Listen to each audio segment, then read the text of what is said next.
Hi, I'm Tom, and this is AC On, the short Alpha Clash podcast where I talk all things Alpha Clash on my way to work. And we're going to talk about spoilers today. We had a very interesting thing or two. But first, shout out to the Kickstarter for the comic book. If you haven't looked at it already, go do that. I'll put a link to it in the description below. It looks really nice. I'm sure that the story will be interesting, and also for people who haven't yet read the novel. And fun fact, there is an add-on where you can actually get your hands on some more lore. I believe there's novel even. So go have a look.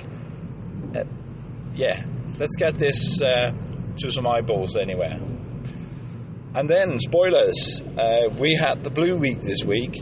A lot of interesting blue cards, or at least interesting blue cards. But I'm going to touch on two and a bit of support for it. Let's start with the contender, Lynn, or Linn, the rogue agent. She introduces a new strategy. So she introduces bounty counters. Her 30 life ability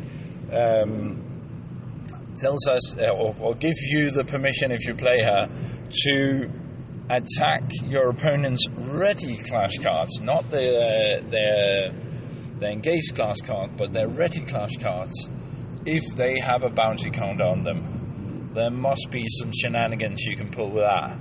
And when you're low enough in life, on 10 and under, you even get a trigger on them that said when they're defeated, any clash card with any opponent's clash card with a bounty count on it,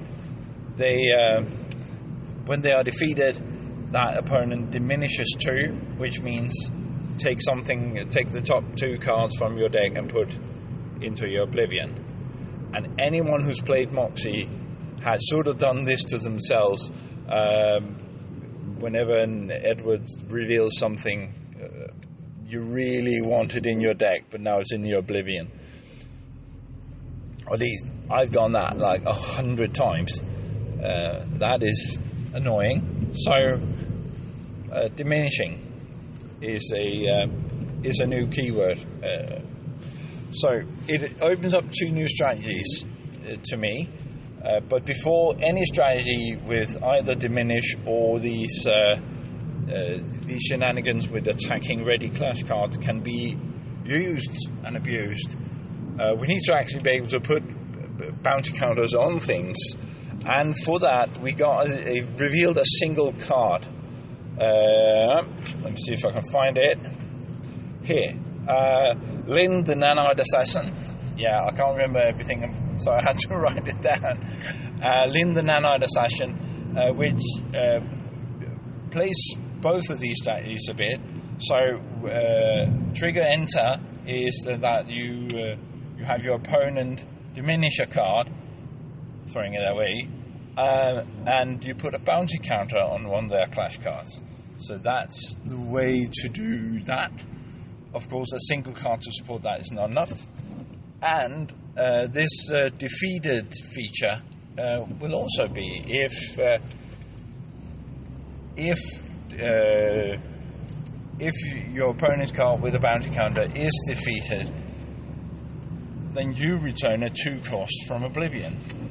So that, of course, is I think it was the iconic rare version of it. What rarity it will come in, if it's not any special art with signatures and stuff, I don't know. But it tells us something about this strategy, where you will actually be, hopefully, not actually, you will hopefully be hitting with something that to put bounty counters on your opponent's cards. At least this is the strategy I see most viable. If we get some way to put bounty counters on things, more or less reliable, you can start taking out things like flare that someone is holding in reserve to just punch the last bit of damage in before an attack.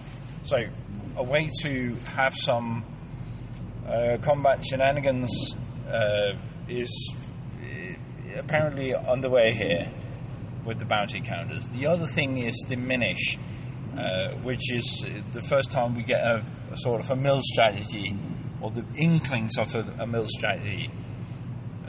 There is a Haven card, and I thought of trying to say that, but I'm not going to try to say that word. It's something street, which also is a clash round that makes everyone discard, or diminish a card on the beginning of their turn. Sure, but that is a support that.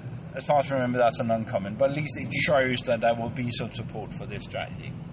A little bit like the talk I had back when we got the Black Week, so to speak. It might need a bit more support to be a functional and viable solution. But let's see. We need them in. We might need everything in 2 sets in order to get in the draft set as a viable strategy. So diminish an actual mill strategy, and these bounty counters, which is a new type counter, yes, but also a new strategy, and I kind of like that.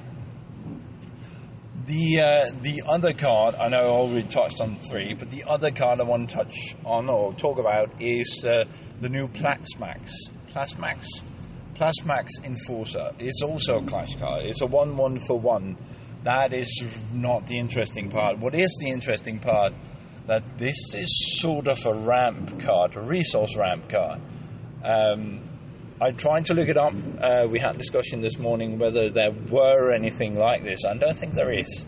So right now you can get Haven, Bountiful Collector, I think, to ramp your resources. Now, Plasmac Enforcer does the same thing, but a little bit more volatile. We're going to have a discussion on the importance of resources in this game. But what he says is that during your primary phase, you may engage him, and then you may ready a card in your resource zone, meaning you sort of get him as a resource. A flexible resource. The problem, of course, is that if you engage him, your opponent's going to kill him, or probably going to kill him. He's fairly easy to take out. He's only a 1/1, but it is a ramp, but it's a careful ramp. I really, really like it.